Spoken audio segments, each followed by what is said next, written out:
Hello, everyone, and welcome to the first Paranormal Peeps, going live in the US on the Things Network and going live in the UK on Paranormal Power. So we've got the co-host here, Lewis. How are you doing? I'm doing fine, thank you. And we've got our special guest tonight, Barry or Frankish. That's I me. could ask what the R is. Yes. I'll get an answer then. You want to have a little bit of mystery in your life, haven't you? Yeah, that's right. Yeah, so we interview different people. We do a show every week, 7 to 8 o'clock UK time, 2 till 3 EST. The clocks are changing in the US, I believe, at the weekend. So thanks everyone who's going to join us. And I hope you all enjoy the show. So I'm from England. Lois is actually from Scotland. Yep. So she's from the land of the castles and everything. Yes, sure am. From a wee town called Ayrshire, just outside Glasgow. From the place known for Robin Hood, I'm from Nottingham. So known for Robin Hood or football. So there you go. And I guess a lot of you don't watch soccer anyway. So Barry? Yes. I'm from the land of Doncaster, famous for its Roman occupation. Okay, so we've all got history.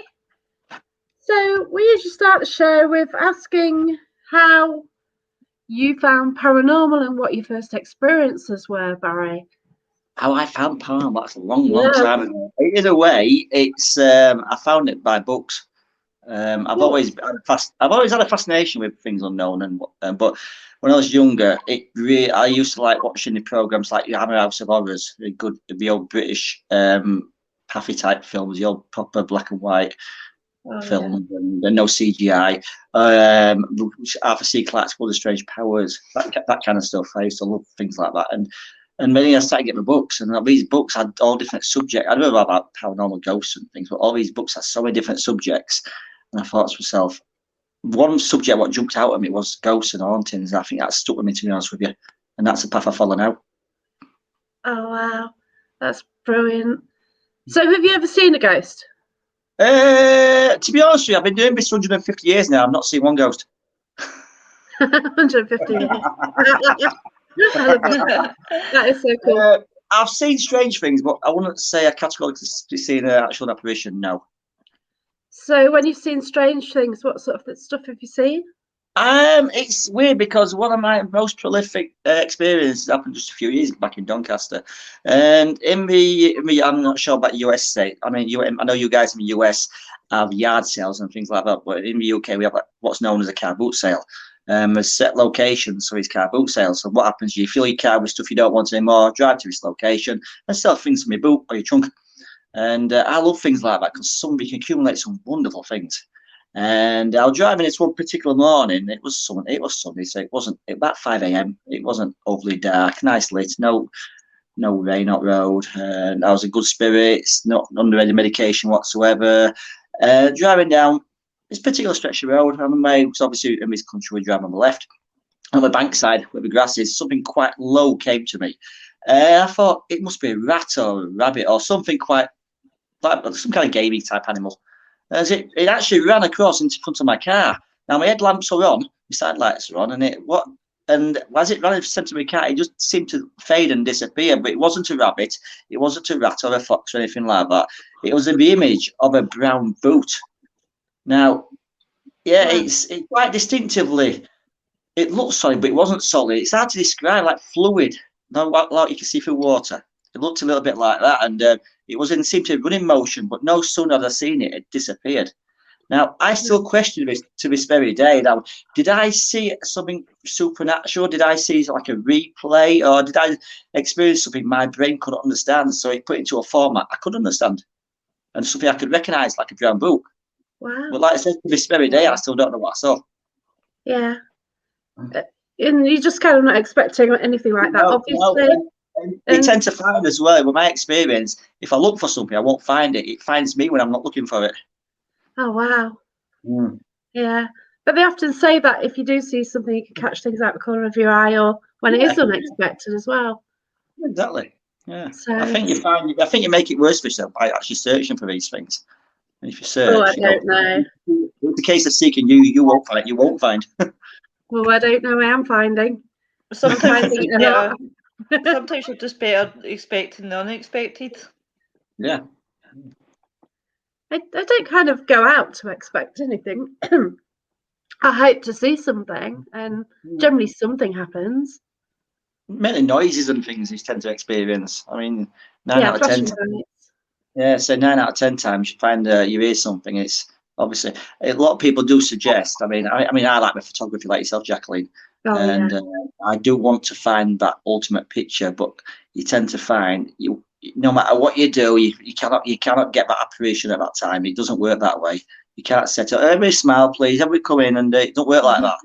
You don't. And everything you have camera shot or offset, or you just can't. You don't expect it. Yeah, and if you capture something, then people go, "Oh, it's pareidolia or something." Yeah, it's that's shaking. always the war cry. So Yeah. you've got no chance, really, have you? No. But I actually got a photo at Derby Jail, and I have actually got something in it. And I've got a few other photos as well. And yeah, there is a little square in the wall in the cell, which is white, but certainly not the image I've got.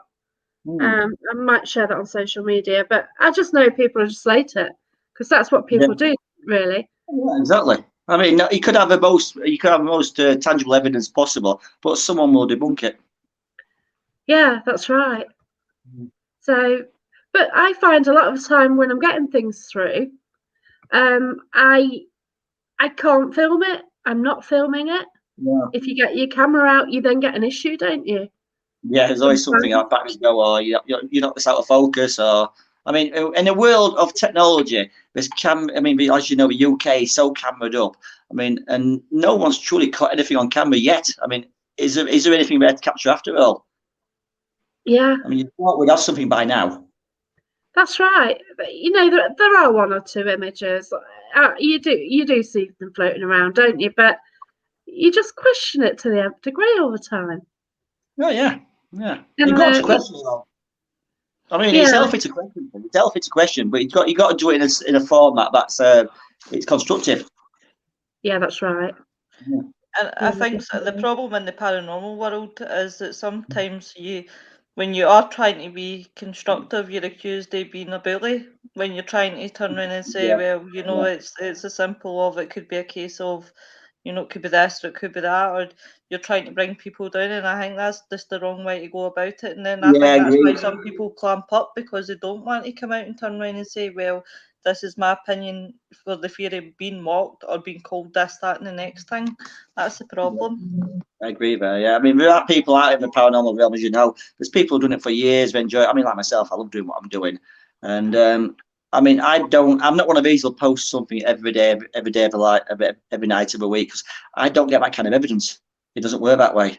I mean, I'll only post something if I deem it feasibly and solid enough evidence. And to be honest, I've not found anything yet. I've got pictures with orbs and lights and sparkly things on it, but I don't think it's tangible enough as evidence. You actually got something in a mirror, didn't you? Oh yeah, that's my den. Yeah, I actually got an image, and I still haven't questioned. I've questioned it quite a lot, but I've not come to a conclusive answer, because that mirror was down there. You've seen yourself. I have polished it, I've wiped it, keep it clean, and I take random snaps, and it does seem to be a face in it. Now, there's no distortion behind this mirror. There's no light anomalies down there as such, and I've tried recreating it. I can't recreate it. Yeah. Yeah. It is an interesting image. It is, yeah. I forgot about that, actually. Yeah. I wish I'd have remembered it rather than now, because I would actually put it up and show you. Yeah, you're welcome to find it. I'll tell you what, if you do find it for future reference, you're welcome to post it. Oh wow, yeah, I will do. Yeah. So some of the things that work, I find it when you look back at your photos, that's when you pick up on the images. It would be great to see them at the time. That's true. I mean, a lot of things as well. I don't believe the human eye is focused to see those things.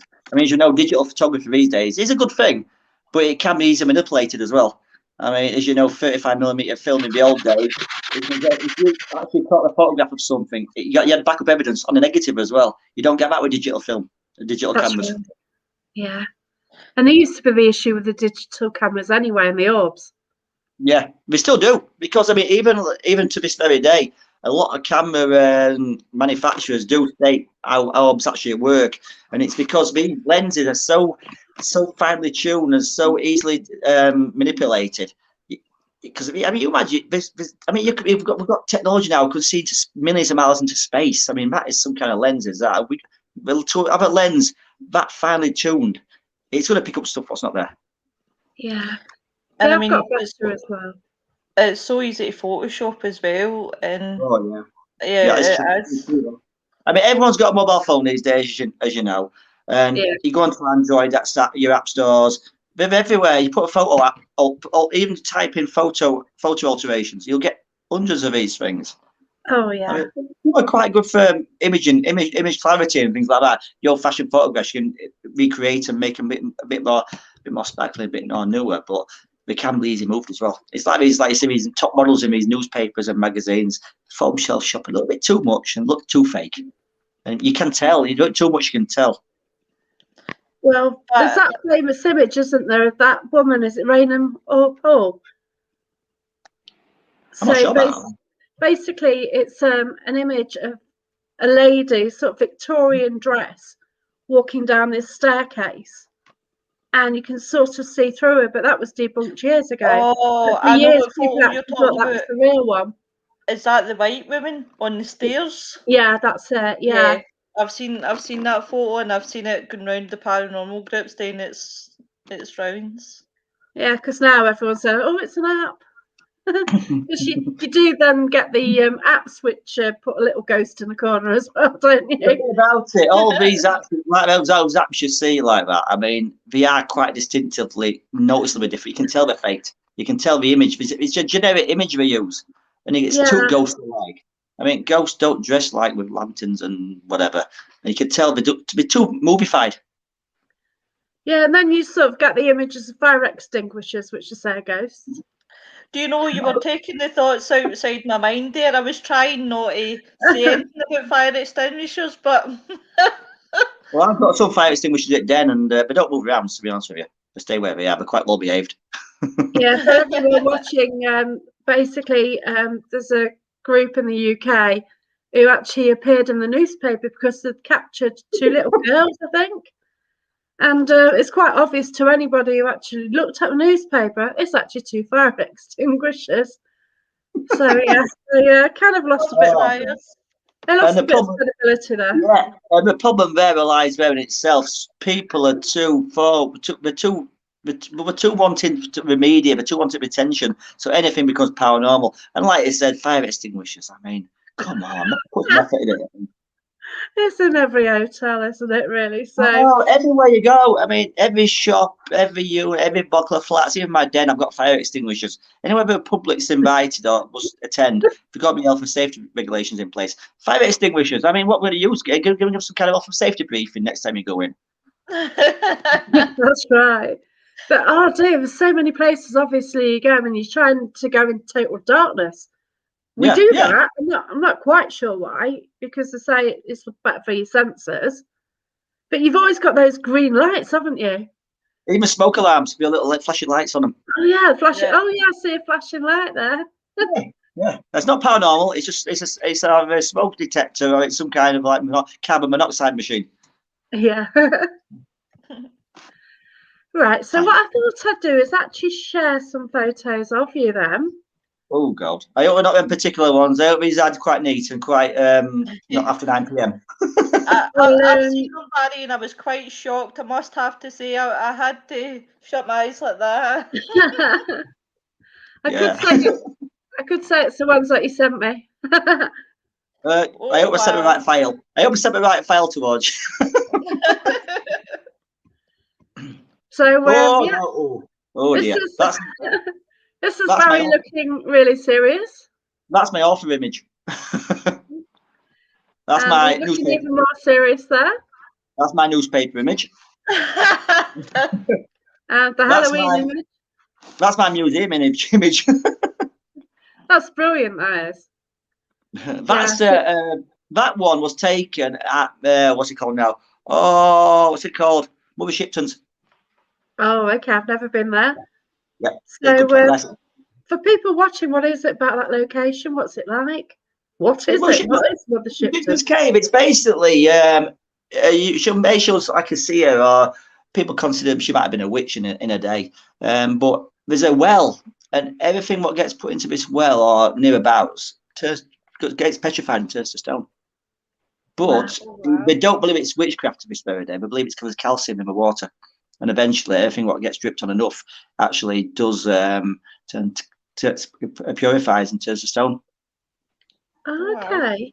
Wow. Yeah, there's been celebrities there. They put handbags in it, and there's a fountain. I've even dunked my head in it.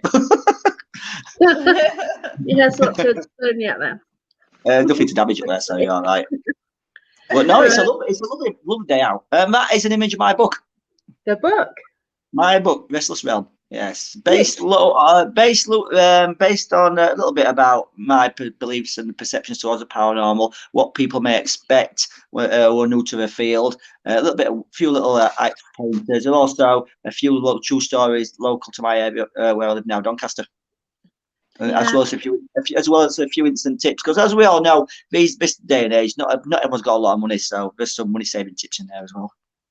Yeah. So is that your only book, Barry? Or you got another book of your own? I have got one in a pipeline, another one like a sequel to it, and I've got another one planned as well. So I've got a couple in pipeline. So sounds good. Yeah, sounds good. It's getting time to do one, but I do want to do a trio of these books. Restless Realm. My second one's going to be called Within the Realm, and then Beyond the Realm. Basically, the second one, the Restless Realm is basically a person's introduction to the field. The second one, which I'm aiming towards Within the Realm, is going to be what people can expect while they're in the realm. And obviously, the third one, Beyond the Realm, what happens next? Where can we go? Wow, that's brilliant. I love it with the paranormal because you sort of get answers to things, but then you just end up with more questions, don't you?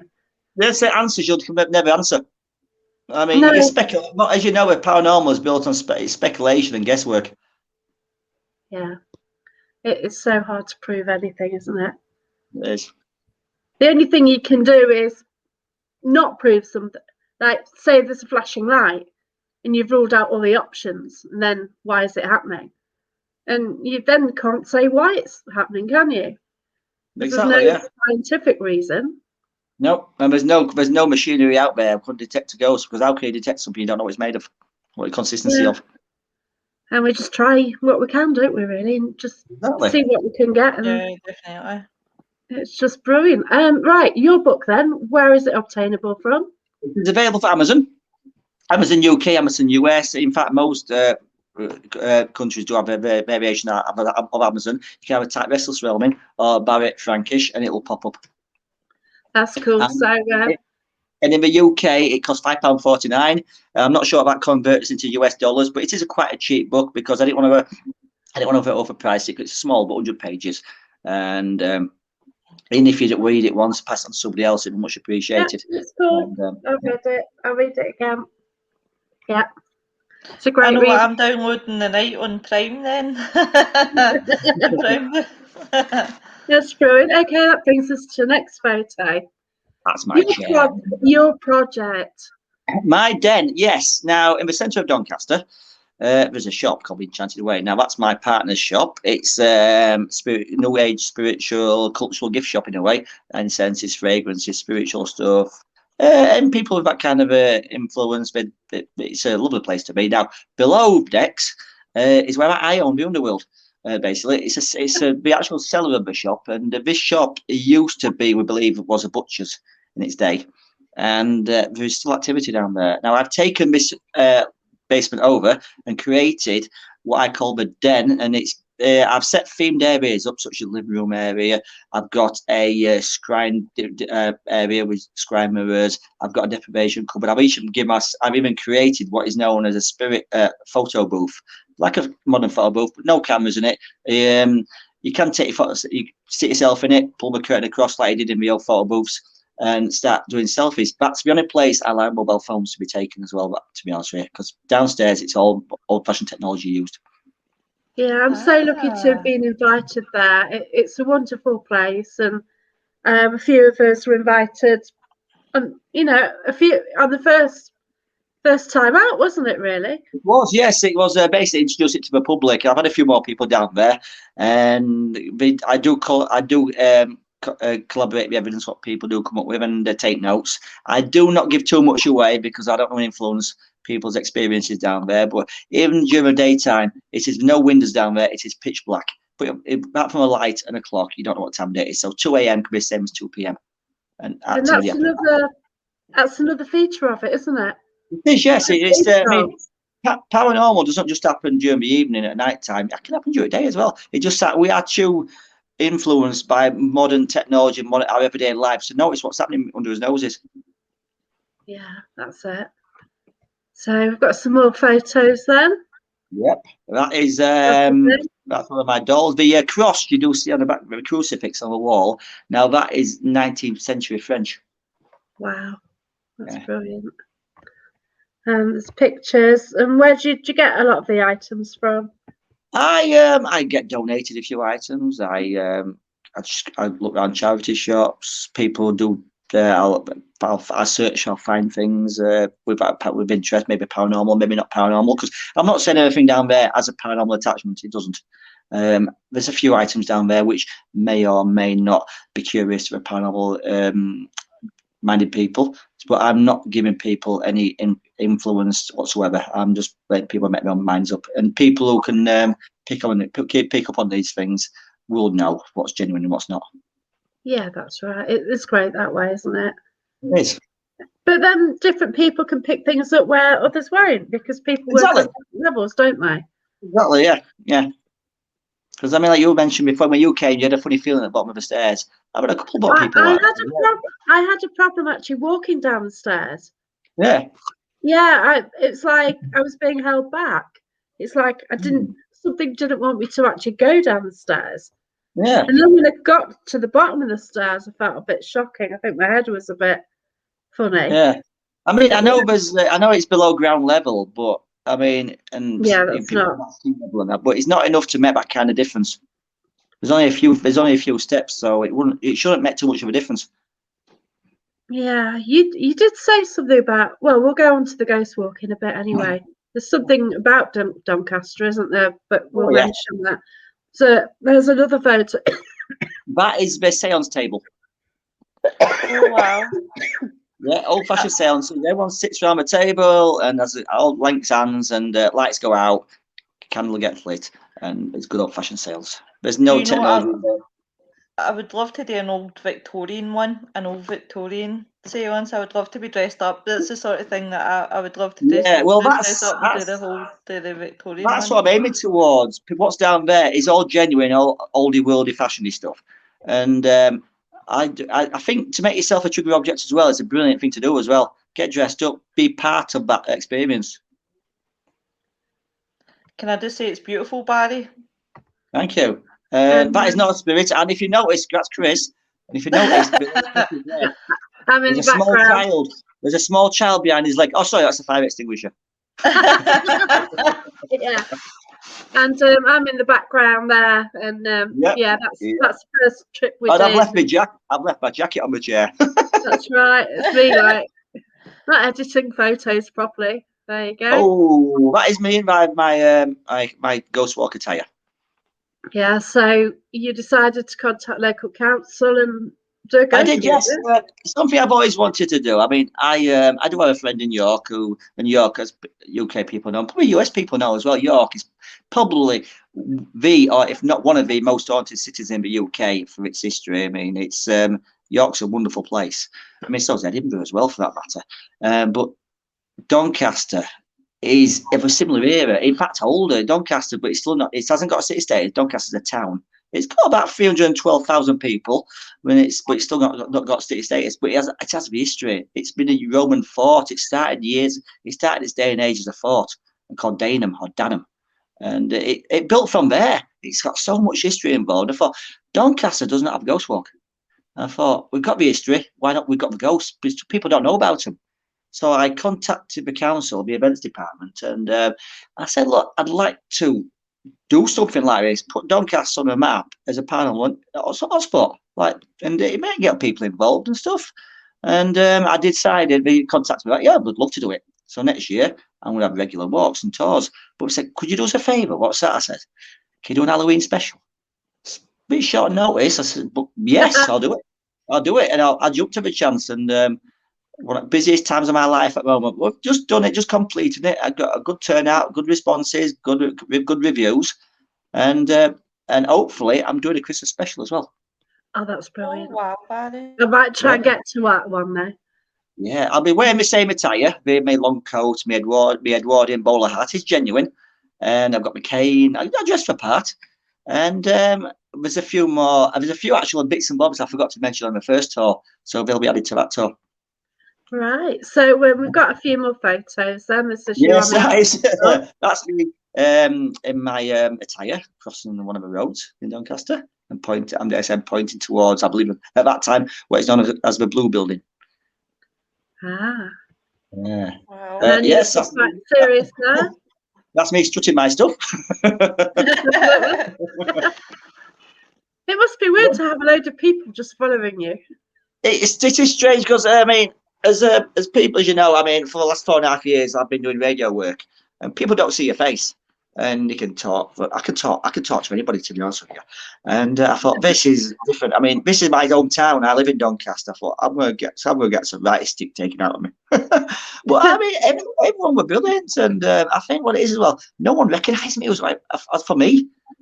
Oh, that's brilliant. It's great, and I did the tour. It lasted about an hour. I had a window for an hour and a half, depending how long. I didn't realise how long it was going to take. You see, so for my next tour, I can add to it as well, and so I've got an idea how long things will take now.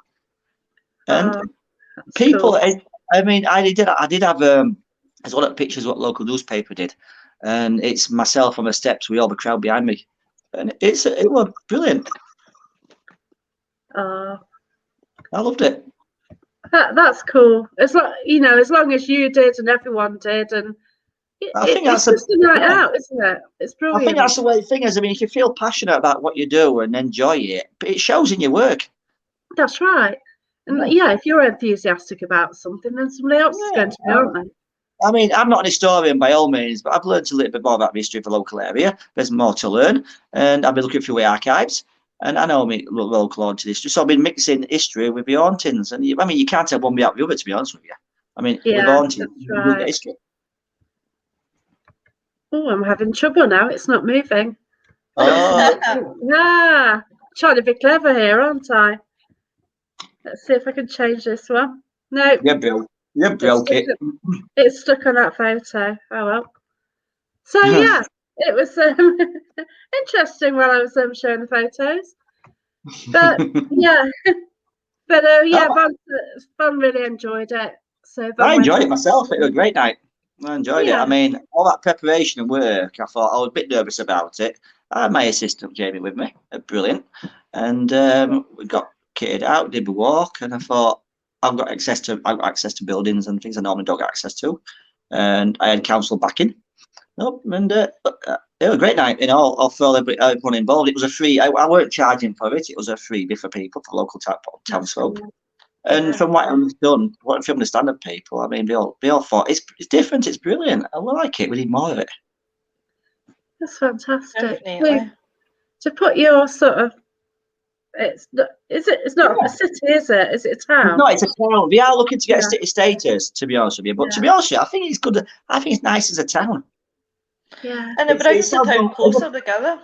Yeah, a town sounds more personal. Yeah. You tend to find it's like the shops. You get the supermarkets, your hyperstores, that kind of thing. You lose the personality out of it because everything's too rushed and commercial. Keep it small and keep it personal, and you keep that specialness about it. Yeah, because Doncaster still has a market. It has. Yes, it does. Yeah, there was also the market, wool market, with a medieval well still in it. They've discovered a medieval well, which people can see. They've topped it over with glass coverage.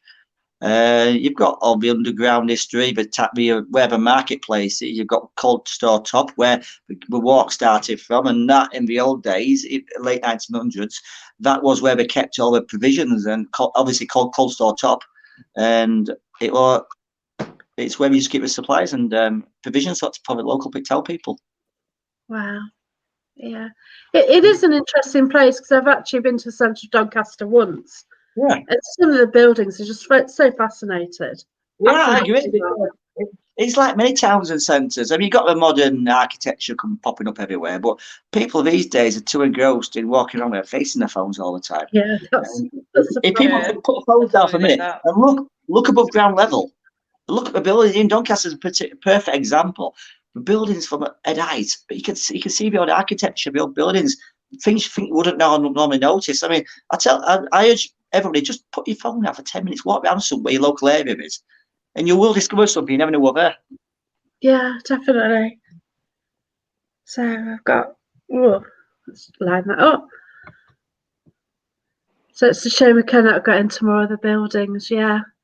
Because there's ways and means. I mean, I must admit now I get council access. I mean, I am getting little instant tips and places and things, and I'm getting people contacting me left, right, and centre now. So it is good in that respect. I'm not a celebrity. I'm not a local celebrity. I'm just me doing what I love. So it's. That's what I like about you, Barry. You're dead humble, like myself.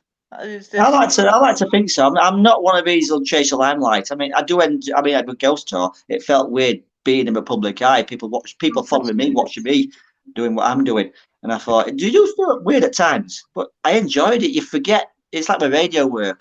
When we did the radio show, we have people every week. We've talked to hundreds of guests and people. You forget some of these people. People get nervous, and being on the radio, you forget. But we look at it as we look at it as friends, and we have a chat in a pub kind of thing. It's that kind of ambience we look for, and believe in your host. Your host is a if you have a good host, and you'll have a good show.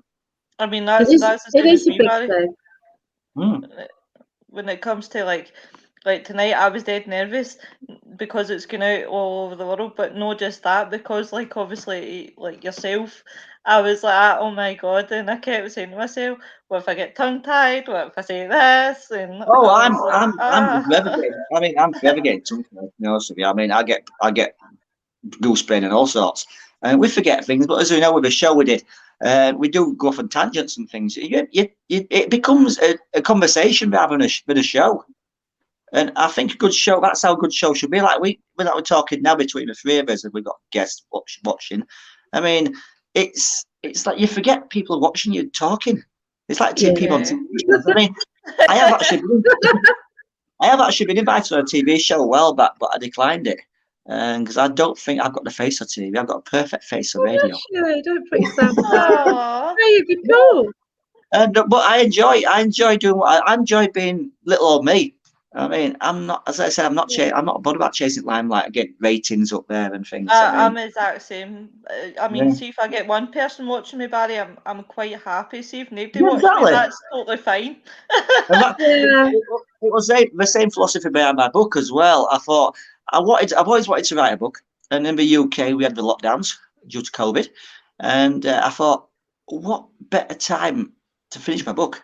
I mean, I had a few weeks off on furlough, so I thought I'll release my book, and I did it, and I thought even if no one buys my book, or one person buys it, takes something from it, I mean, I can proudly say I've wrote a book, I've released it, it's out there. Yeah, that's right. See, like I'm trying to write a book, but I'm not an author. No, I'm not even. I'm not at all. I'm not. That's what I actually said on my tour, because to introduce myself to people, I told people, I mean, I'm not a TV celebrity, I'm not a famous, or I'm an author, I'm a paranormal researcher. Basically, paranormal researcher is a posh title for a ghost hunter. And that's all it basically is. And I told people that, and it lightens the atmosphere as well. And I say even to them, I'm not even a tour guide. I'm just taking people around, and it seemed to work. To be honest with you, I enjoyed the format. And for my next tour, I will be changing it slightly, a few more bit more banter, and and that's what it needs. Well, it's And the confidence, isn't it? And it's the timing and everything. And yeah, I mean, if did- someone, even it's one person, you'll tell a story, a tale, and somebody like because I got involved in the old shops what used to be down in the high street, and people go, oh, I remember that shop, and it brings back memories as well. I never knew that, and if someone could take something from it in a positive, it's a good thing. I bet it was strange people first interacting with you, because I'm currently trying to learn lines for panto. Trying, yeah, it's the operative word. Because you want your audience to be able to Yeah. participate as well. You don't want to be dictating and telling. You don't be talking at them. You want to be talking with them, and you do have interactions with them. And you ask questions to be host to the audience, and get them involved as well. And it makes them feel a part of the walk. And I think that's a big part of it. And next year, we're going to do it more long term. I'm going to be changing a few things about it, but it'll still keep me ambience about it, the personality about it. It won't get too big for its boots. Oh, that sounds brilliant. I really do want to come and see it. Yeah. So, I'll tell you what, when you come back to Doncaster, I'll take you for a personal tour around on the same route. Cool. Yeah. I've also got a few more routes as well. It's not just going to be the same route all the time. So. Ooh, that's good as well, isn't it? Because sometimes if a person wants to take a friend, then they're going a different place. Or they might see something different. Yeah, many people, if you keep it the same and not alter it, they're going to get bored of it. So you've got to get that variety there as well. Yeah. That's why some of these places that are unknown, like, I would prefer to go to rather than, the same places where everybody goes to. See the wee places, like you say, you want to put Doncaster on the map, of people wanting to hang with. Well, it's like finding the wee places that, bring them out for like the spotlight or anything, but just see to make it known that instead of like keep going to the same places. Well, wait, now there's like Doncaster, like this place, come here, come see the beauty of it. I mean, the reason why I chose the route I chose in Doncaster as well for my tour, because I basically did on circuit, and the Cornet Exchange, because Cornet Exchange has got so much history behind it. I mean, the site of the Cornet Exchange in Doncaster Town Centre, if you Google it, it'll show some lovely pictures. I mean, people at Stateside would actually love this building, but it's actually on the site of the old Mary Magdalene's Church, and at the time, Mary Magdalene's Church was the place in Doncaster for all religious activities. People got buried there, and they only stopped burying people on the rise of a minster, which St George's Church, which is now a minster, and on the outskirts you've got Highfield Cemetery, not the graveyard, and that's the only reason they stopped building and burying people in town centre, because there are too many of them. And what we did a few years back, the Cornet Exchange in 1994 caught fire. Quite a serious fire it was, actually. And a year later, they rectified, they rebuilt it, and 1995, they did an archaeological dig, and they found remains of hundreds of people from back in the day. Yeah, now some of these remains we did remove, some they couldn't remove because of too poor a state, so we re-blessed them and buried them back over. So when you're walking through Doncaster Town Centre now, even during the daytime, 9 out of 10 times you are walking on someone's grave. Oh, wow. Yeah. That's the thing you don't know, do you? You don't know what you're walking over, even if you're in the countryside. Exactly. I mean, even people's houses are living. I mean, my house where I live, it's built in the 1930s. People's been there before us. I mean, I dare say people have died in that house. Yeah. And there's also a particular graveyard, a graveyard I mentioned in Doncaster, Hyde Park Cemetery, and it's very unusual for them to do this because they've actually got on the headstone itself. It actually states the address the person died at. Wow. Yeah, and that address is still there because I've actually checked it. It's actually a block of flats now. Oh my gosh. No, but that's cool. That's the researcher in you as well, isn't it?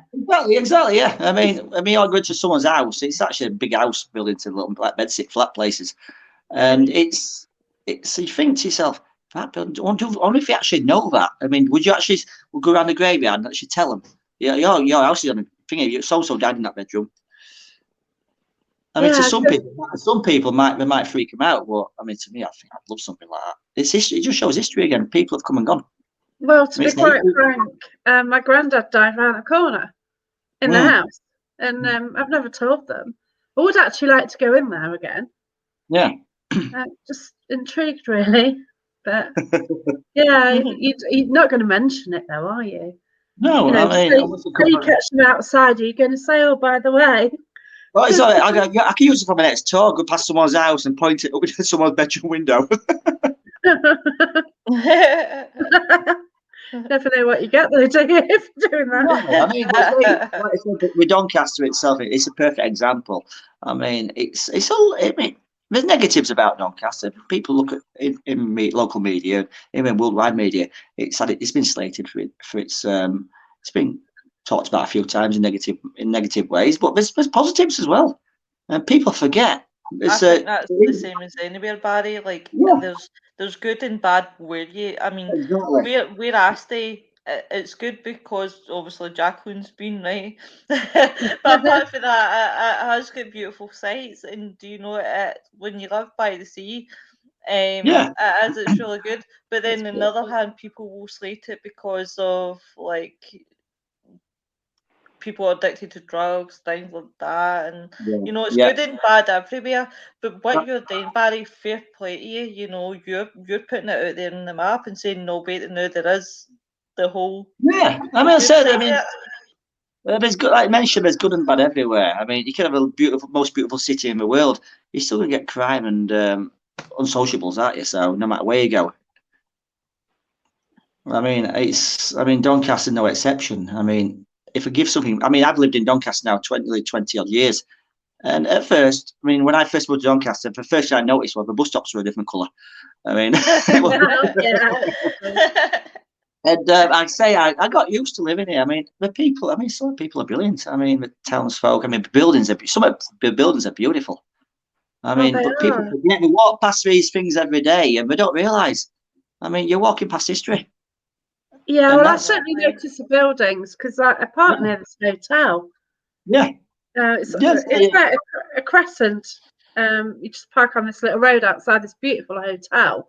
Yeah. And like I walked down the main road and the buildings, okay, they've been there ages, you know, everything needs painting or decorating, or, you know what I mean? Yeah.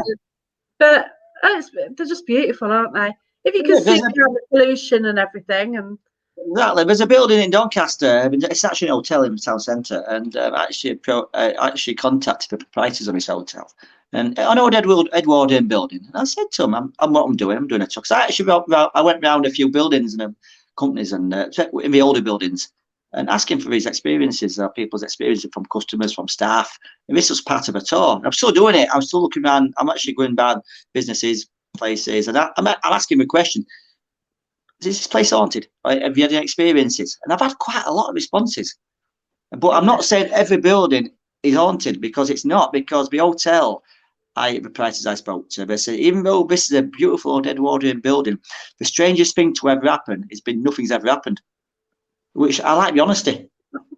Yeah. I mean, it's just proves they're not there to make a money out of a ghost hunting film like a lot of places would do. I mean, they've just categorically said there's nothing happening here, which I appreciate that and I respect that. But then is that down to them? Possible. I mean, a lot of people can be closed minded to it, but it's a public building, so if there is anything there, we're going to get a guest at some point, which is susceptible to these experiences. I too.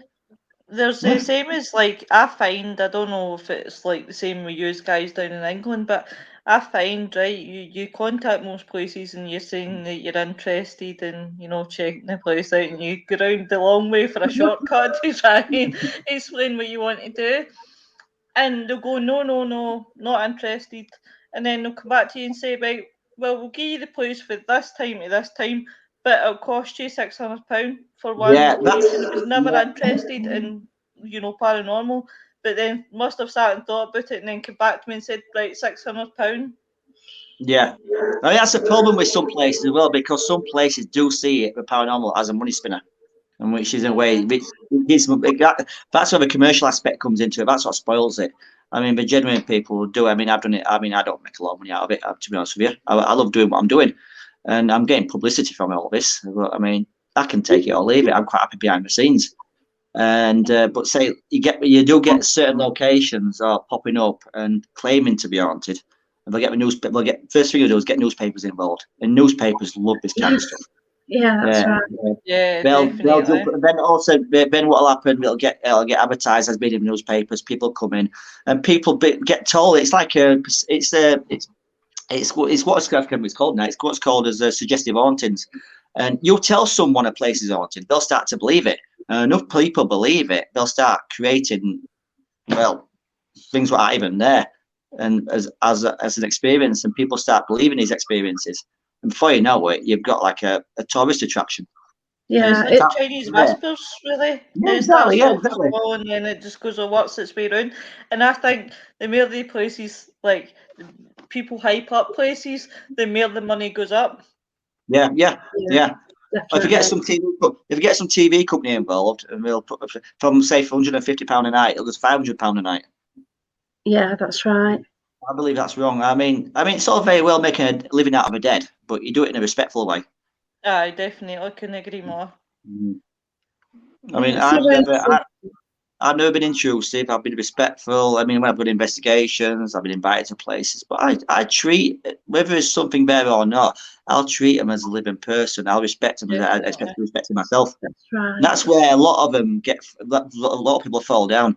They look at it, and it's certain TV shows were prone for it, and they'll demonize everything. To be honest with you, that is a load of bull. I mean, just ratings. I mean, if you can find a way to make something interesting, whether it's factual, I mean, I think for paranormal needs more factuality behind it. That's right.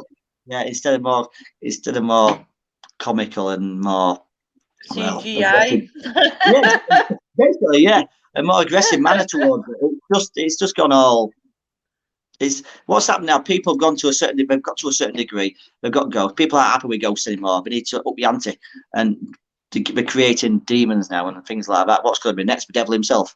I mean, where's it? I'm just happy going into a location, and as I say repeatedly, if I sat there for 5, 6, 7, 8 all night, never got a thing, see, knowing that I've been in that place, that's another off the tick list, the bucket list. I'm happy enough with that. Yeah. Yeah. I mean, I do like. I mean, people. I mean, whatever people's beliefs are regarding solo investigation, I'm quite happy to go to a place on my own. I mean, I know there's less with myself, there's less contamination, unless it's something I really trust. There's less contamination behind something. That's why I created a den, so I can control what's down there. I mean, not in a spiritual format, but I mean, you can never control spiritual activity. But regarding people's perceptions, when my guests what come down, I make sure I treat it in a respectable manner. And that's where people fall down. All spiritual activity, or be paranormal research, ghost hunting, should be done in a respectful way. I mean, these were people once. I mean, you treat them as such. Yep, definitely. Yeah, definitely. Just treat spirit as you would treat, obviously, like your mum and dad. You know, Exactly. treat them even as a stranger in the street, you say good hello to them or something like that on a crispy morning. I mean, a bit of acknowledgement. I mean, you imagine you're in a building, you've been on to that building for 200-300 years. You're going to get a bit cranky. People can't coming in accusing you of doing whatnot and asking you to throw things at them. I mean, you're going to get cranky. If someone comes in thinking, if someone then comes into that location treating like a human being, you're going to react more. I think you're going to catch more flies with sugar than you are with vinegar. Exactly. I mean, I've been shot down because I go and introduce like myself, but would you introduce yourself to a stranger? Is that sometimes? I mean, I'll talk to anybody. Yeah, I'm the same. I mean, I'd always start with when I investigate. If I'm talking to spirit, I always introduce by saying my name's Lois. I'm a paranormal investigative researcher. Go into a strange building and introduce yourself. I mean, it's something simple like that. Not going to a building and say, "Is there anybody there?" We're gonna get on, not at it again, aren't we? These paranormal tourists. To be honest, if I was a spirit and somebody was coming in constantly, didn't introduce herself and turn around and say, "Is there anybody here?" I'd pick up something and want to wallop them with it. You know, it's just. It's a pity you can't do. It's a pity you can't do like we do on Beetlejuice and put face and distort yourself and.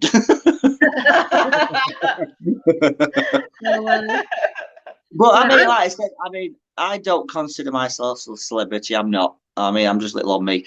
And the same where Limelight's concerned, I'm happy being in backgrounds. I mean, like, I'm happy with my book. I'm happy doing my research. I'm doing a bit of writing for magazines. I'm doing my next book. And I'm doing my tours. I've got my den. I'm too busy doing all that. Brilliant. It is What great. What it is, it's actually not too bad. It all falls into no. It's like a jigsaw puzzle. It's all falling into one piece. It's making one big picture. Yeah, and And it's your journey. it is, yeah, That's what's exactly. good I mean, about if someone does, if I mean one day write my autobiography, I mean, I'd like Keanu Reeves to play me in my movie. I mean, it. Excellent. but no, I it's. don't know who I would like to play me. To be honest, I don't know what sad person would want. I mean, if you okay, who would you have?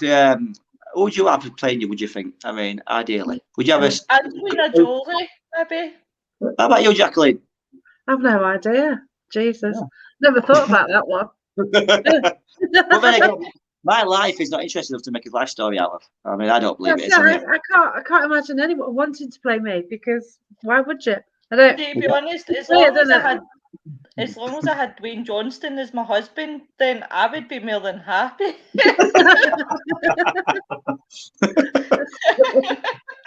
Oh, hi, honey, I'm home. Slap. That's that. Oh dear. No, but it's say everyone's paranormal journey is different, but at the end of the day, we all doing the same thing. And Yeah, we do. in my own opinion, we need to be doing things differently.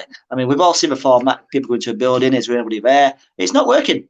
You need to change format, and I think to go forward, you need to take a step back. That's why I'm going back to basics. And I'm losing the technology. I've even got myself a new old tape recorder now. Barry, Yeah. you going more towards old school techniques Exactly. rather than the new? Exactly. I mean, and funny enough, when I dressed Edwardian for my tour, I felt really right at home dressed like that. I mean, I felt even while walking around through town centre, I actually felt quite comfortable. When I actually got dressed in new jeans, I felt scruffy. Because this is an era of people who did dress, they made an effort, they got dressed up. And that was everyday wear for them. But no Primarks in them days, their clothes are meant to last. I mean, they got dressed up, made shirt, tie, hat. They made an effort every day. My granddad did. Yeah, exactly. Mine did. Like, not so many, well, it is quite a few years ago, but he used to get dressed up. He used to wear a suit, a tie, a shirt. He used to wear a hat as well. And that's for him to go shopping at a market. At a town very similar to Doncaster. There's nothing wrong with that either. I mean, you look at a picture of 1850s upwards to Doncaster, any town or city, all the attire is the same. It's black bowler hats, white shirt, long tall collars, and the actual dress sense was very similar. So in them days, it was normal to get dressed up. If you went back in time and just walked around with jeans and a t-shirt, they'd look at you funny. Thanks, Tim. That's awesome. You know, I get the flash of the old horses and carts and step tones, and I can hear that tune in my head as we're speaking. Yeah, there's a story about on Scott Lane, and I don't know if I mentioned this to you, Jacqueline, when he popped down, because this is outside my shop, and this is one of the stories in the book, and it's actually Scott Lane. And what it was, there's a chap a few years back contacted me and regarding my book, and he said, I've got a story for you, because he used to, Doncaster's quite a decent sized town, and he used to, at the time, it used to have two bus stations or bus depots. And he said one morning he'd been dropped off from work. He used to work nights. And he'd been dropped off at a southern bus station. This is like the main bus station. This at the time was a southern bus station. And he'd walk him through, his route took him down Scott Lane. And this is early hours at morning, 3, 4 o'clock in the morning. And he thought nothing of it. In them days, it looked quite 1980s, it was nice and peaceful. And he's walking down it. He went, he smelled something funny. And now he leaned against something and checked his boot to make sure he'd not treading anything precarious. And he looked down. I can smell manure smell. I mean, this is the time of year manure in fields isn't available. It's quite, I mean, it's a certain time of year people manure the field. And it was a very strong smell. It's a very potent smell. That's why he thought he'd treading something. So he checked the bottom of his shoes, nothing there. And now as he went to get back up again, he heard this, and what sounded like a wooden wheel trundling on the stones, really. And he thought, crikey. And he went to get out of the way, not realising there's no horse and carts around there at the time. And he looked around, and he said, even to this day, he said to me, he actually said, it sounded like it was behind me. Could hear the actual breathing of the horse, and he heard the wheels, like this distinctive rumbling on the stone. And he said, he looked around, there's nothing there. Wow. And that's in the book as well. That's one of the stories in the book, and that is a true story. That's on the tour. And it was a brilliant experience because he told me, he said, don't use my real name. He says, but he says, I don't mind you telling the story. And I've kept his anonymity. And it was, I'm grateful for adding to his story to the book. I'm getting more collated stories like that as well. So, I mean, they'll be added to further books. That's great. So your ghost walks are going to last forever then, aren't they? Well, providing people keep dying, yeah. I don't mean that in a disrespectful way. I mean, everyone loves a ghost story, don't they? Especially with Christmas coming up as well. I mean, if you got a Scrooge Christmas Carol, I mean, one of my favourite films is Christmas Carol. Scrooge. Yeah, but Muppets version's brilliant. Yeah, I love the Muppets versions. Yeah, even it's Christmas time does seem to be one of those times. I mean, what would you consider an ideal Christmas movie? And don't say Die Hard. Die Hard, yeah. I like the White Christmas one. Scrooge is good. Yeah, Scrooge is a good film. Christmas Carol, Scrooge. I mean, White Christmas. Yeah, I mean, even if you're musical now and again. I mean, if you're Halloween night after I'd done my walk, we actually sat down and watched Sweeney Todd. Which I mean, I love that film. It is brilliant, isn't it? Really it's a great film. I mean, I could quite happily say. I mean, I do like the old films like that, but we rely less on CGI and there's a story behind it. The old Oliver Twist, the one with was it Oliver Reed? Oliver Reed, yes, with Bullseye's dog. That's a good one. That's a good one. Yeah, brilliant films. I mean, there's some brilliant films Christmas. I mean, there's certain films you can only really watch at Christmas time, like The Great Escape. I love that. Yeah, so many times. Yeah. I mean, if you had to compile a list of ultimate Christmas movies to watch, I mean, Great Escape would be on there. You've got to say you've got Christmas Carol, you've got Scrooge, so you've got even Bill Murray version of Scrooged. That's funny. Yeah. I like Bill Murray. Yeah. But it's there's that many. Miracle, is it 34th Street? Yeah. Yep. That's cool. That's a brilliant film. Classic old films like that. I mean, it's family films as well. You don't have to rely on what you call explosion and blood, sex, and nudity all the time, even though it does help at times. Yeah, I mean, you watch that. my version of Scrooge was very different.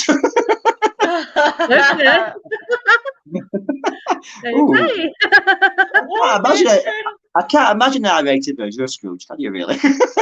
No, not really. This is one of the ones where I say no comment until I get it's how my mind works. I was going to make a comment, but it's going out about between 1 and 2 in the US. But I say with Gavin, we'll slip one in there. Yeah, I mean, it does well. Another point I'd like to make as well. I mean, people travel miles and miles and miles and miles and miles and miles for these paranormal experiences. I mean, as I discovered in Doncaster, you don't have to travel miles, just around the corner. I mean, be on your own doorstep, you probably find more evidence than you would 200 miles away. That's right.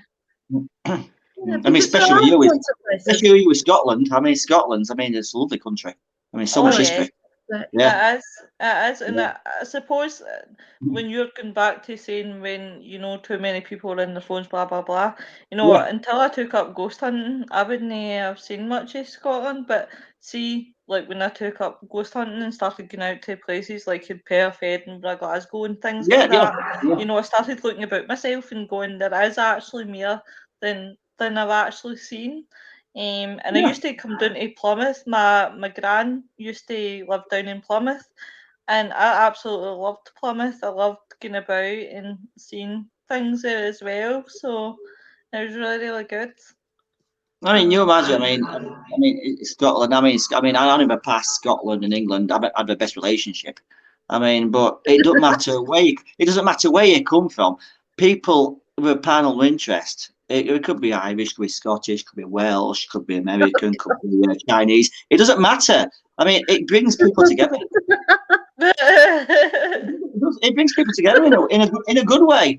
I mean, it does. I mean, I've been contacted by people from India, and I mean, India's got such culture. I mean, if you don't mind, Barry, after the show, could you send me pictures of your man? Well, I want to say man cave. I don't mean it like man cave, but you know what I mean. My sex dungeon. Well, oh yes.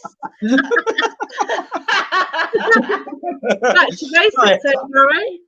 That's at weekends. Well, I'll tell you what, wait till the weekend and then send me the pictures. I'll tell you what I'll do, because I'm in my old office here. When I get settled back in, when I get back tonight, I'll send you some across. Yep, that would be You've got some pictures. You've got some pictures, haven't you, Jacqueline? I've got some photos. I actually put a couple up on the little poster did. Yeah. I'll tell you what as well. If you go into the den on Facebook, you can see them straight away. All right. Yeah, go to the den and you'll see it. There's a lot of latest stuff. There's not so much stuff at that moment because I've not been on it recently because I've been busy. But there is stuff on there you'd probably find interesting. Oh my God, Scott! Yeah, I can just imagine. I'm thinking orbs, but of a different kind. Oh my God, Scott! It's so funny. You know, all night I've been trying to behave, and you have just smacked it out of the ballpark. That's the whole thing as well. I mean, that's the whole thing about paranormal research. I mean, this is one thing you've got to take on a paranormal research with you. You've got to take your sense of humour with you. I mean, these are people, even in people you're looking for, these are people you've had, these people who have had a sense of humour. I mean, you'll have had some grouches by all means, but the majority of people have like fun and laugh. And it can bring this atmosphere to a place. I mean, if anything, laughter will attract more spiritual attention than shouting and bawling. Yeah, definitely. Well, if you need MD to work security in your dungeon, I don't mind. I'll apply for the job. No way. I mean, I'm sceptical, I must admit. I mean, if a ghost came up to me, in my old age, I have become more sceptical. I'm against saying now, if a ghost come up to me, I'd ask it for its ID to prove it. But I'm just me. My sense of humour. I mean, I've got a Yorkshire sense of humour. I mean, it's been grown. It's in there. It's not going to go. Mushy peas. What's what? Sorry. Mushy peas. I can have mushy peas. I like mushy peas. Yeah. Another Yorkshire thing. Yorkshire puddings. Yeah, you need to explain to the people in the US what these mushy peas are. Mushy peas like processed peas, garden peas, but squished.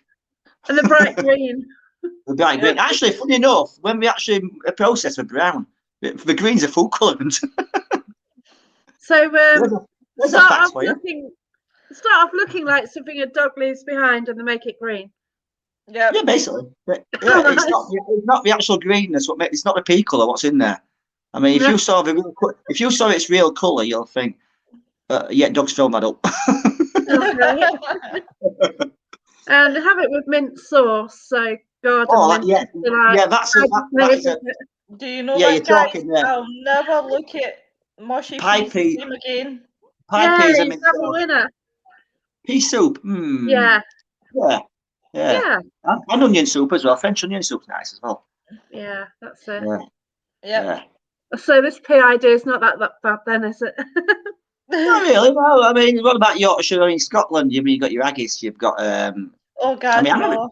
No, you're not an haggis person. Like haggis? No. I mean, plus as well, it's not haggis season, is it? So, until haggis season, what's August time, is it? I was going to put a comment, but I might offend folk for Aberdeen. Oh, I mean, I must admit, Scotland, you can't. I mean, I've got so much admiration for Scotland as a country. It is, seriously.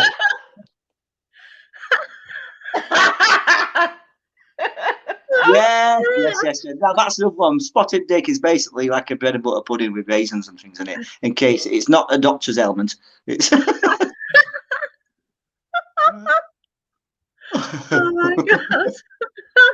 So we've got a bit messy, really, but yeah, I blame Scott. Wow. It's all Scott's fault. It's like old children's TV programs from the 1970s, isn't it? You had Captain Pugwash. I mean, Yeah. we're about to see Stephen Staines and Roger the Cabin Boy. Yeah. Oh, I dare say them. Yeah, but I mean, this is what the paranormal needs. It needs sense of humour. I mean, you'll have more laugh. You'll probably wet yourself. Not see the ghost, but feel laughing with some people. It's just too funny. Like, if you don't know what a spotted dick is, Scott, Go see a doctor. No. and it's sponges wow. and currants in it. I mean, what could be more better than a spotted? A spotted dick. I mean, I was gonna say. I mean, how many school children can say they had a spotted dick in their mouth? This is normal attire at school. I mean, this is a staple. This is a staple school dinner pudding. I mean, Yes, what a dick was, wasn't it? you had a butter pudding. What else did you have? I mean, I used to love lemon sponge and custard. Oh God! Do you know what I'm trying to make Scott's sure my just makeup's destroyed us, hasn't he? Oh dear. Oh, Oh dear. Yeah, So- nothing wrong with Yorkshire schools. apart from spotted dick, have you got any other questions for Barry? Oh, paranormal questions would be nice. Yeah. Oh, you want to try a bit of spotted dick? Yeah, okay. Actually, Scott. I just have no words. I mean, I've seen people. your video, mate. What can you say? I mean, obviously, regions have got their own different regional foods and diets and things like that. But people associate Yorkshire with flat caps and that. I don't have a flat cap. I'm from Yorkshire. I mean, I've had a flat cap. I haven't got a whippet either. So Yeah, it's like a greyhound with long legs. A big dog with long legs, isn't it? A skinny dog with long legs. basically, yeah, underfed. Oh, but guys. Oh, here we go. So, what's the favourite place to investigate, or you want to investigate? Favorite place to be? Are we talking UK, US or UK? Are we talking Wherever. UK?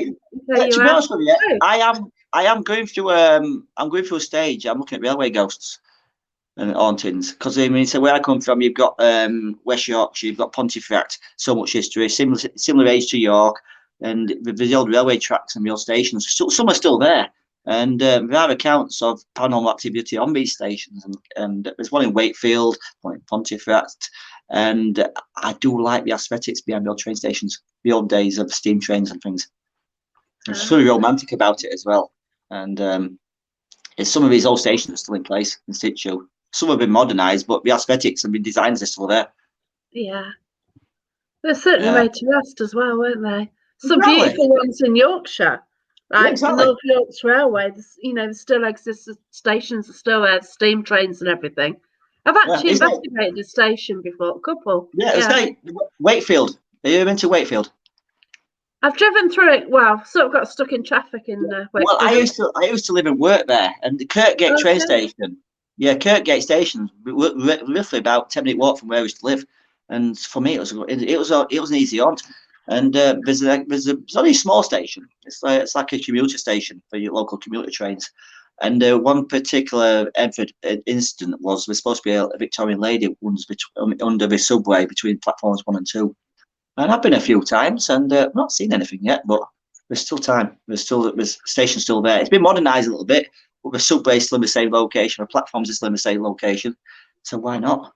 Yeah, that's right. Scott mentioned wanting to investigate Normandy. I've actually stayed near Juno Beach and sort of that area where the US and the Canadians were. Yeah. And oh wow, they've still got a lot of the things still on the beach. Yeah. A lot of, they've got the graveyards and everything there. So yeah, there's so much history there, isn't there? And so much turmoil and stress and fear. Gosh, yeah, that's right. I mean, if anywhere's it's like people going about stone tape theory. If anything's going to attract or absorb that sort of energy, it's a place like that. I mean, yeah. I don't know if I'd want to go now because then I didn't pick things up, but now I do. No, it's like people. it's like people going about locations such as Auschwitz and things like that. I mean, Oh, I such a couldn't. horrific place, what people went through in them places. I mean, I'd Oh, love to dear. visit, but as a tourist to pay my respects, not as a paranormal researcher. I think, to be honest with you, you need to draw a line in certain locations. Plus, as well, how far do you go back regarding hauntings? I mean, would you actually investigate a place where someone you knew actually worked or lived? And say if you sort of said Really? 20 years ago, if you heard rumours that a previous occupant or someone you used to within your circle, you'd heard onto a certain location, would you actually try and investigate it? Or I mean, how far do you go back? You know what? If you actually miss somebody, like a friend, and you hear they haunt a house, wouldn't you want to go and see your friend? That's what I mean. Would you actually? Plus, as well, I And mean, a not lot of not people. from a bad way, bad way. Because Yeah, obviously, if you go into a graveyard and it's a recent grave, no, you wouldn't. You wouldn't go near no, it. it's But like if grave robbers. I mean, when does grave robbing what stage does archaeology become robbing become archaeology? I that's mean, you true. think, yeah. I mean, is there a timeline? You get the old days, especially the Egyptian sphinxes and the pyramids, grave robbers. Then all of a sudden it becomes archaeological. I've got this like statue. It becomes archaeological, but it's been grave Yeah, robbed. that's I true. mean, Yeah. there are ethical questions behind it. So I think the ethics are down to each individual investigator. I mean, like I said, Auschwitz, I'd love to visit it. I mean, I do intend to go there one day, but not as a paranormal researcher. I do No. want to go.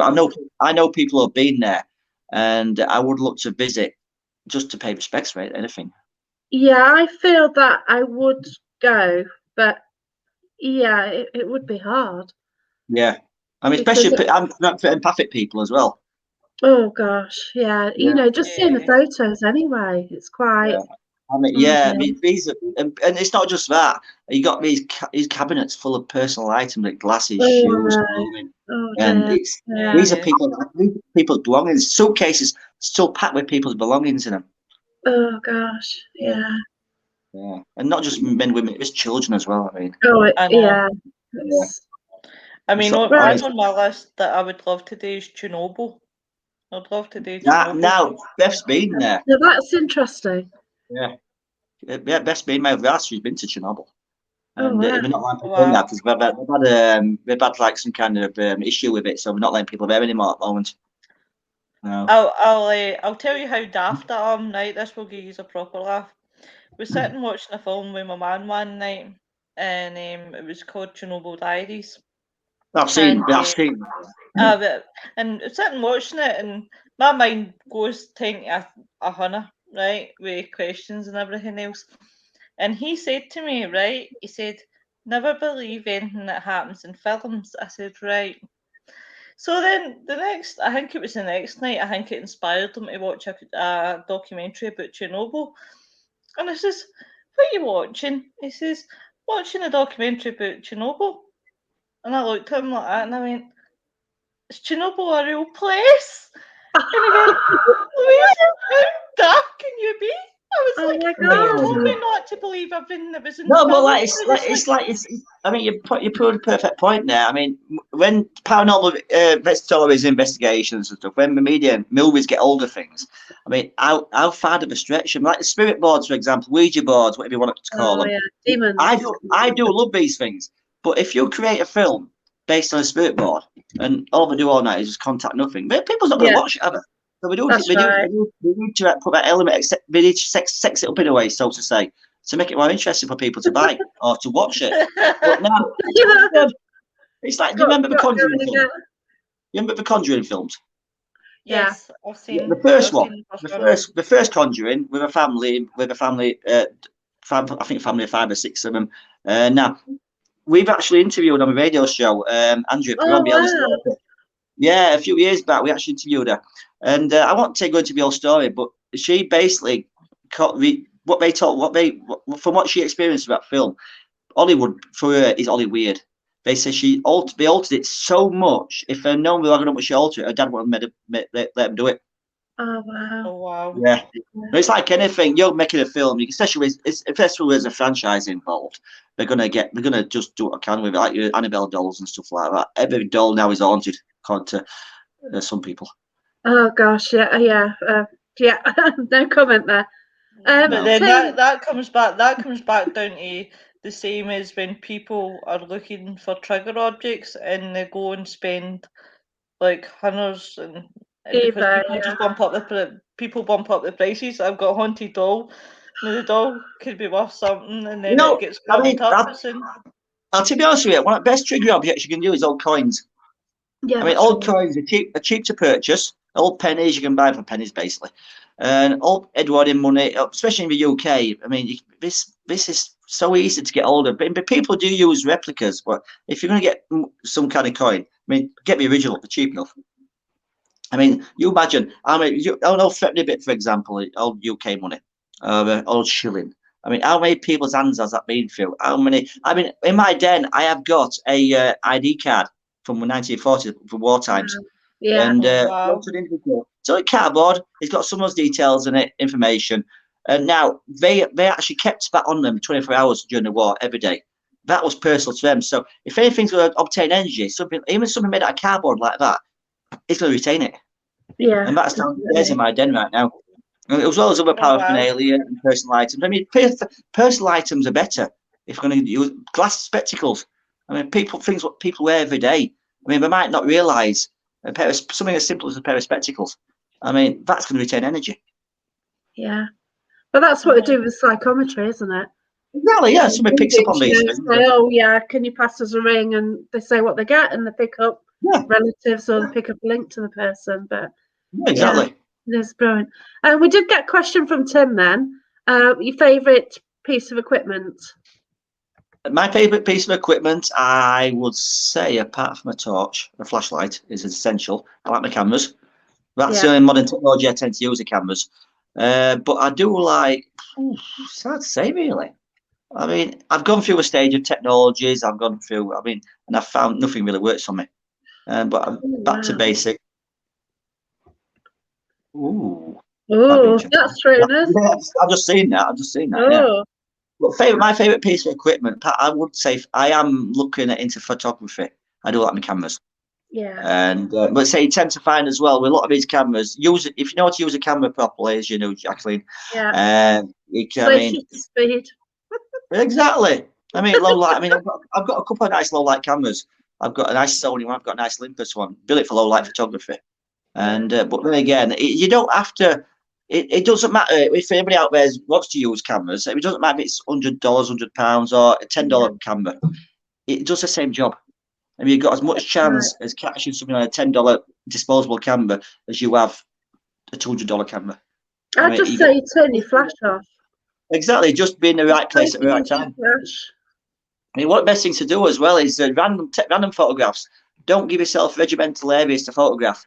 Just go around, just randomly go around places, and like you mentioned before, go film later. You might pick something up, and one day you probably will do. It doesn't cost it. Couldn't agree more. I think I've got a couple of photos which are debatable. You don't have to spend hundreds and hundreds of dollars on things. I mean, I've bought the ghost boxes. I've done all that in the past. Yeah. They're just gimmicks. Because someone on TV's got it doesn't mean it works for you. Find your own way of doing it. I mean, it doesn't have to be a pen and paper. A staple must of any research is a pen and paper.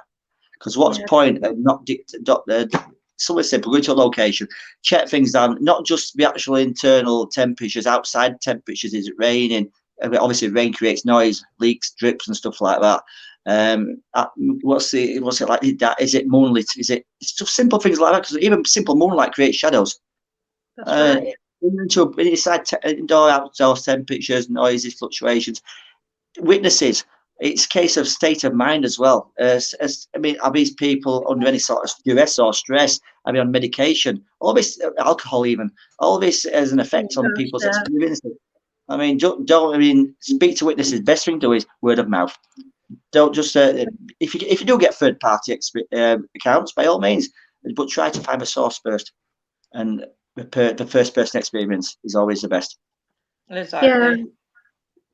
But I want to thank you anyway for coming on. It's been great. No, Barry, I've fair enjoyed talking to you. Like, I was dead nervous at the beginning, but I'm like cool now.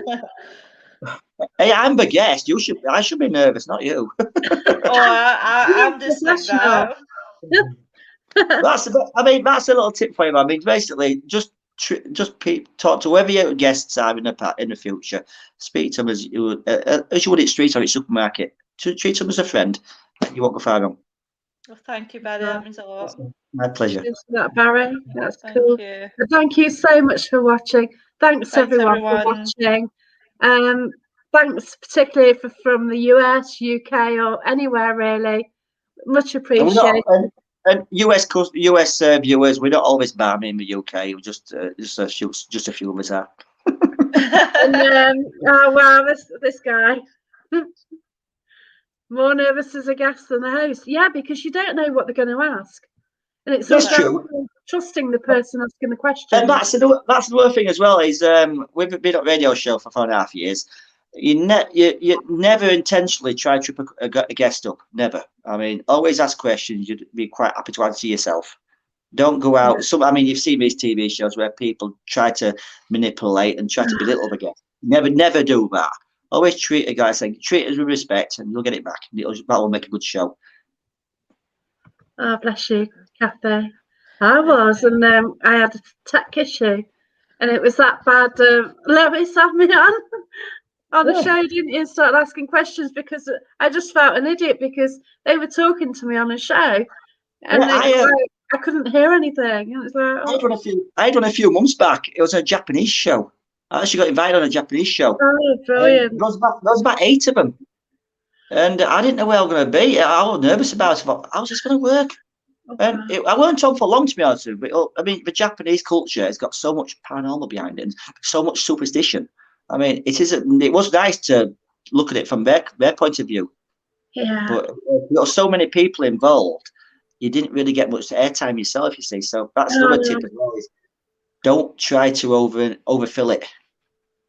I mean, I think 3 or 4 people is the perfect amount of people. Give people a chance to put their points across respectively and vice versa. Definitely. Me giving tips out now to interview people. Do you know what, Barry? I could speak to you all night. Okay, so thanks everyone again from US, UK. Thanks to Things Network. If you're watching this tomorrow, whatever, I hope you enjoy it. And yeah, we did go a little bit astray, Scott. But yeah.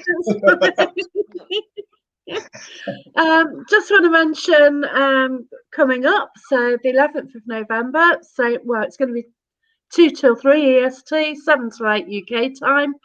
We've got Ben Winfield and Louisa. Now they're demonologists, and they've actually studied for absolutely years. Ben's actually done it for his whole life. So I've spoken to Ben. I've actually investigated with him the last 2 weekends. I was at Derby Jail with him a couple of weekends ago, and actually got a photo of something in the room with him, which you've seen it, haven't you, Lois? Yeah, I showed you that. Yeah, sorry, I thought you were talking to Barry there. Yeah, I've seen it. And then 18th of November, we've got Glenn Richardson talking about UFOs. So my favourite subject. Woo! Yay! Thanks for watching. Thanks so much, Barry. I loved it. Thank you for the invite. Oh, it's brilliant, and good luck. Good luck to you anyway on your ghost walks and everything, because you're so busy. But thank you. Thanks for watching. Bye. Thank you. Goodbye. Bye, folks. Bye. Bye.